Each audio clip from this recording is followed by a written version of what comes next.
Movie की शुरुआत में हमें डेनिश एक्सप्लोरर आइनर मिकलसन दिखाए जाते हैं जो सन 1909 में ग्रीनलैंड के ईस्ट आइलैंड पर गए थे एक और टीम का पता करने, जो कि पहले वहां पर इसलिए आई थी कि ईस्ट ग्रीनलैंड को कोई भी झील अलग नहीं करती। असल में अमेरिका का ये दावा होता है कि ग्रीनलैंड और डेनमार्क को एक झील अलग करती है, जिसका सीधा मतलब ये है कि ग्रीनलैंड पर डेनमार्क का कोई हक नहीं है, इसलिए अमेरिका उस पर अपना हक जमाना चाहता है। इसलिए पहली एक इन्वेस्टिगेटिव टीम को यहाँ पर भेजा गया था, लेकिन वो कभी वापस लौटकर नहीं आई।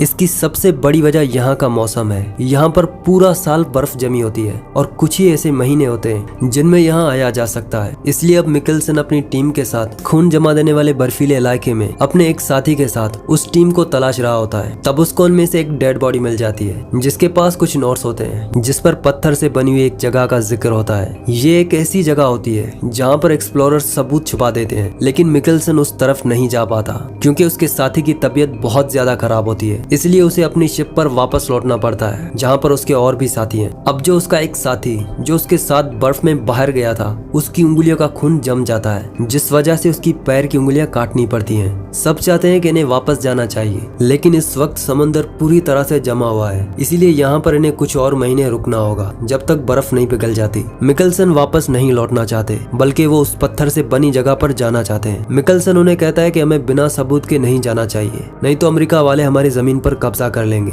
लेकिन इनमें से कोई भी अपनी जान का रिस्क नहीं लेना चाहता क्योंकि इन सब की फैमिलीज होती हैं। ये सब शादीशुदा होते हैं, लेकिन यहाँ पर एक ऐसा लड़का होता है जिसका नाम आइवर है, लेकिन वो एक खोजी नहीं है, बल्कि वो इंजन को रिपेयर करता है। सब उसे कहते हैं कि तुम्हें मिकलसन के साथ जाना चाहिए। आइवर ने मिकलसन के बारे में बहुत सुना होता है। हालांकि वो खोजी नहीं है, लेकिन वो आर्मी में सर्व कर चुका है, इसीलिए वो मिकलसन के साथ जाने के लिए तैयार हो जाता है। मिकलसन को पता होता है कि आइवर को कोई भी नॉलेज नहीं है, लेकिन उसे अपना एक साथी चाहिए, और ये दोनों के दोनों दो स्लेट लेकर स्लेट को डॉक से खिंचाते हैं और यहाँ से अपने सफर पर निकल पड़ते हैं। ये दिन में सफर करते हैं और रात को आराम। मिकलसन आइवर से बहुत ही कम बात किया करते थे। वो ज्यादातर अपने काम पर ध्यान देते थे। साथ ही वो जहाँ से गुजर रहे थे उन सब के रिकॉर्ड, उन सब का डेटा अपने पास इकट्ठा करते थे। कुछ दिन इनके इसी तरह से गुजर जाते हैं क्योंकि रास्ता बहुत ही फ्लैट और सीधा था। अब एक दिन जब ये लगातार आगे बढ़ते रहते हैं तो आइवर अपनी डॉग स्लेट की स्पीड बढ़ा देता है, जिससे उनका एक्सीडेंट हो जाता है और उसका स्लेट एक खाई में गिर जाता है, जिस वजह से जो उसका लीड डॉग होता है उसकी मौत हो जाती है। हालांकि आइवर को बताया गया था कि तुम्हें किसी भी डॉग से लगाव नहीं करना क्योंकि इनके डॉग इस तरह के सफर में अक्सर मारे जाते हैं। आइवर को उस डॉग से लगाव हो गया था, इसीलिए उसे बहुत दुख होता है। साथ ही इन दोनों ने 2 हफ्तों का राशन भी खो दिया है। मिकलसन को इस बात से बहुत ही गुस्सा आता है, लेकिन अब वो कुछ नहीं कर सकता क्योंकि आइवर के अलावा उसके साथ कोई भी आना नहीं चाहता था। इसीलिए मिकलसन को आइवर के साथ ही आगे बढ़ना पड़ता है। ये लगातार आगे बढ़ते हुए एक नदी के पास पहुंचते हैं, जिसे ये पार करके आगे जाते हैं। आइवर मिकलसन से पूछता है कि आप इतने खतरनाक काम क्यों करते हो, जहां आपको इस तरह के इलाके में अकेला रहना पड़ता है। अगर हमें यहाँ पर कुछ हो गया तो हमें यहाँ पर कोई तलाश भी नहीं सकेगा। असल में आइवर को ये नहीं पता होता कि ये साबित करना कितना जरूरी है कि डेनमार्क और ग्रीनलैंड को कोई भी झील अलग नहीं करती, क्योंकि अगर ऐसा ये नहीं कर पाए तो अमेरिका ग्रीनलैंड पर कब्जा कर लेगा। तब मिकलसन आइवर से उसी का सवाल पूछता है कि तुम मैकेनिक का काम क्यों करते हो। तब आइवर कहता है कि मैं उस काम में अच्छा हूँ। मिकलसन उसे कहता है कि मैं भी ये काम इसलिए करता हूँ क्योंकि मैं इस काम में अच्छा हूँ, मुझे इस काम को करने में मजा आता है। अब एक रात ये दोनों बैठे होते हैं तो आइवर को एक फोटो मिली होती है जिसे वो देख रहा होता है, जिसमें बहुत सारी लड़कियां होती हैं जिनके बारे में आइवर को कुछ नहीं पता होता। इसने अपनी इमेजिनेशन से इन सभी लड़कियों के कुछ ना कुछ नाम रखे होते हैं। ये फोटो वो मिकलसन को दिखाता है कि आप इनमें से कौन सी लड़की चुनोगे। कैप्टन मिकलसन उसे बड़े ध्यान से देखते हैं और उनमें से एक लड़की को चुनते हैं और वो बोलते हैं कि मैं इसका नाम नाया रखूंगा। आइवर उसे कहता है कि मैं गॉड से दुआ मांगता हूँ कि आप दोनों हमेशा साथ रहे। इसके बाद ये अपना आगे का सफर तय करते हैं। अब धीरे धीरे वक्त गुजरता है और इनको 1 महीना हो जाता है। अब जैसे जैसे इनका वक्त गुजरता जाता है उसके साथ ही इनका सफर और भी ज्यादा मुश्किल होता जाता है, जिस वजह से मिकलसन बार बार गुस्से में आ जाता है, लेकिन आइवर का बिहेवियर नॉर्मल रहता है। इनके बहुत सारे डॉग्स भी अब मारे जाते हैं और जो मरे हुए डॉग्स होते हैं उनको ये दूसरे कुत्तों का खाना बना देते हैं। ये दोनों के दोनों बहुत थक चुके हैं, लेकिन वो अपना सफर जारी रखते हैं और इस तरह से इन्हें 84 दिन हो जाते हैं। आइवर को इस बात का बिल्कुल भी अंदाजा नहीं है कि इनका सफर कहाँ पर खत्म होगा, इसीलिए वो मिकलसन से कहता है कि क्या हमें वापस चलना चाहिए क्योंकि हमारा खाना खत्म हो चुका है। मिकलसन कहता है कि हम बिना सबूत के वापस नहीं जा सकते, हमें पत्थरों की दीवार तक, जिसे कैन कहा जाता है, जिसे पिछले एक्सप्लोरर्स ने बनाया था, जहाँ पर उन्होंने वो सबूत रखा है जो ये साबित करता है कि ग्रीनलैंड ग्रीनलैंड और डेनमार्क एक है, जिसे कोई भी झील उन्हें अलग नहीं करती।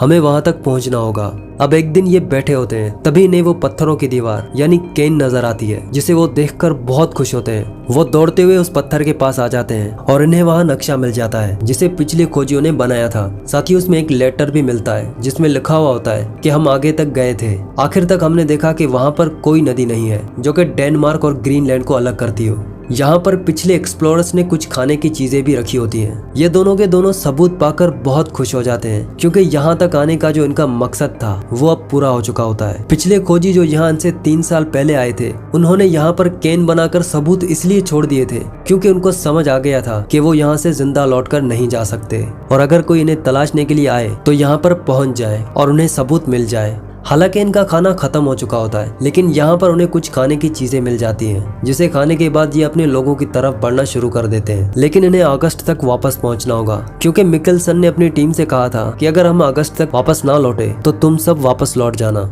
इसके बाद ये अपने सफर में लगातार आगे बढ़ने लगते हैं, जहाँ पर उनके डॉग्स मर रहे होते हैं। तब एक दिन इनको बहुत ज्यादा भूख लगती है और वो मजबूर होकर अपने डॉग के एक मांस के टुकड़े को खाते हैं, जिसकी वजह से इन्हें फूड पॉइजनिंग हो जाती है। लेकिन लकीली ये उससे बच जाते हैं और जिंदा होते हैं। इसके बाद ये अपने सफर को एक बार फिर से शुरू करते हैं। रात को ये दोनों एक जगह पर स्टे करते हैं, जिसके बाद आइवर को अगली सुबह शिकार करने के लिए बर्फ में निकलना पड़ता है। और जब वो खाली हाथ लौटता है तो उसको जोर से डॉग्स की आवाज आती है। वो समझ जाता है कि कोई ना कोई खतरा है। वो भागता हुआ अपनी कैंप के पास पहुंचता है। तब वो देखता है कि वहाँ पर एक बर्फीला भालू जो 3 डॉग्स को पहले ही मार चुका होता है, अब वो मिकेल्सन को मारने वाला होता है। तभी आइवर उसको 2 गोलियां मार देता है, जिससे उस भालू की मौत हो जाती है। लेकिन अब मिकेल्सन पानी में गिर चुका है। आइवर किसी तरह से उसे पानी से बाहर निकालता है और इसके बाद वहीं पर अगले 2 दिन तक मिकेल्सन के साथ रुकता है, क्योंकि इसकी तबीयत बहुत खराब हो चुकी होती है। कैप्टन मिकेल्सन जब ठीक हो जाते हैं तो ये दोनों फैसला करते हैं कि ये अपनी स्लेट को यहीं पर छोड़कर आगे का सफर तय करेंगे, क्योंकि इतनी भारी स्लेट को ये खींच नहीं सकते। इसके बाद ये दोनों के दोनों अपना सफर तय करते हैं। इनके सामने एक जमी हुई नदी आती है जिसे इन्हें पार करना है, पर अब कैप्टन मिकेल्सन को ये यकीन हो चुका है कि ये वापस नहीं पहुंच सकते। इसीलिए वहाँ पर वो एक पत्थरों की केन बनाते हैं, जहाँ पर उस नक्शे को जिस नक्शे को पीछे वाली केन से लेकर आए हैं, अब वहाँ पर रखकर अपने आगे का सफर तय करते हैं। ये बहुत मुश्किल से उस जमी हुई नदी को पार करते हैं। इन्हें अपने सफर पर आज 184 दिन हो चुके हैं। ये लगातार आगे बढ़ते रहते हैं और तभी अचानक इनको अपनी शिप का टॉप नजर आता है, जिसे देखकर ये दोनों के दोनों बहुत खुश हो जाते हैं। ये अपने साथियों को आवाज लगाते हैं, लेकिन इन्हें कोई भी जवाब नहीं देता, क्योंकि सब के सब वापस जा चुके हैं और जिस जहाज का उन्होंने टॉप देखा था वो टूट चुका होता है। उसी शिप की लकड़ियों से इनके साथियों ने इनके लिए कैबिन बनाया होता है, जिसके अंदर इनका 1 साल का राशन भी रखा हुआ होता है। ये दोनों के दोनों अंदर चले जाते हैं। इन्हें बहुत दुख होता है कि इनके साथी वापस लौट गए, लेकिन यहाँ पर मिकेल्सन अपनी हिम्मत नहीं हारता। वो आइवर से कहता है कि हमें तलाशने के लिए खोजी दस्ता आएगा, हमें बस सब्र रखना होगा। इसके बाद हमें डेनमार्क में मिकेल्सन के उन साथियों को दिखाया जाता है जो वापस लौट चुके थे। वो सरकारी ऑफिसर के सामने होते हैं, जो उनसे पूछते हैं कि तुम उन दोनों को वहाँ पर क्यों छोड़कर आ गए। वो बताते हैं कि हमारा जहाज टूट चुका था, हमें वहाँ पर मछली पकड़ने वालों ने बचाया। अगर हम उनके साथ वापस लौटकर नहीं आते तो हम सब मारे जाते। मैं चाहता हूँ कि आप एक और खोजी दस्ते को वहाँ पर भेजें जो मिकेल्सन और आइवर को वापस लेकर आए। लेकिन जो सीनियर ऑफिसर होता है वो कहता है कि खोज में पहले भी बहुत सारों की जान जा चुकी है, इसमें बहुत सारा पैसा खर्च हो चुका है और अब सरकार इसमें पैसा और रिस्क नहीं ले सकती। इसके बाद हमें मिकेल्सन और आइवर को दिखाया जाता है, जिन्हें आज पूरे के पूरे 242 दिन हो चुके हैं। मिकेल्सन हमेशा आइवर को कहता है कि देखना, हमें वापस ले जाने के लिए यहाँ पर एक जहाज जरूर आएगा। यहाँ पर जो इनके लिए कैबिन बनाया गया था उसमें इनके लिए खाने की भरपूर चीजें थी। साथ ही इन्होंने गाने सुनने के लिए एक रिकॉर्डर भी ठीक कर लिया था। अब एक रात को जब मिकेल्सन सो रहा होता है तभी उसे एक सपना आता है जो उन्होंने पत्थरों का केन बनाया था, जिसके अंदर सारे सबूत है। उसे एक बर्फीला भालू तोड़ रहा है। उसने सारे सबूतों को खराब कर दिया। मिकेल्सन इस डर से नींद से जाग जाता है और आइवर से कहता है कि हमें सबूतों को वापस ले आना होगा, वहाँ पर सबूत सेव नहीं है। और ये सफर इनका 1 महीने का होने वाला था। ये खाने की चीजें लेकर उस जगह पर पहुंच जाते हैं जहाँ पर केन था। केन के बहुत सारे पत्थर गिरे हुए होते हैं और सच में इस पर किसी भालू ने हमला किया था, क्योंकि इसके अंदर उन्होंने कुछ खाना भी रखा था और भूखा भालू खाने की खुशबू की वजह से इन पत्थरों को गिरा रहा था। मिकेल्सन पूरी तरह से डर जाता है, पर जब अंदर देखता है तो वहाँ पर सभी सबूत सेव होते हैं। इन्हें दोबारा पाकर ये दोनों के दोनों बहुत खुश हो जाते हैं। आइवर मिकेल्सन से पूछता है कि तुम्हें कैसे पता चला। तब मिकेल्सन कहता है कि सपनों का कोई ना कोई मतलब होता है। असल में ये अपनी जगह से 200 मील दूर आए हुए होते हैं और अब इन्हें जल्द से जल्द वापस पहुंचना होगा। हालांकि उस जगह से निकलने से पहले आइवर ने कहा था कि हमें यहाँ से निकलने से पहले कोई सबूत छोड़ना चाहिए कि हम दोनों जिंदा हैं। लेकिन कैप्टन मिकेल्सन ने उसकी बात नहीं मानी और कहा था कि हम बहुत जल्द वापस लौट जाएंगे। अब जब ये वापस लौटते हैं तो बर्फ पहले ही पिघल चुकी होती है और यहाँ पर इन्हें तलाशने के लिए खोजी दस्ता आया था, लेकिन उन्हें यहाँ पर कोई नहीं मिला, जिस वजह से उन्होंने समझ लिया कि ये दोनों के दोनों मारे जा चुके हैं। इसका मतलब ये कि अब इन्हें यहाँ पर वापस लेने के लिए कभी कोई नहीं आएगा। आइवर इस बात से पूरी तरह टूट जाता है। मिकेल्सन को गुस्सा आ जाता है। उसे एहसास होता है कि उन्हें यहाँ पर नोट छोड़ देना चाहिए था।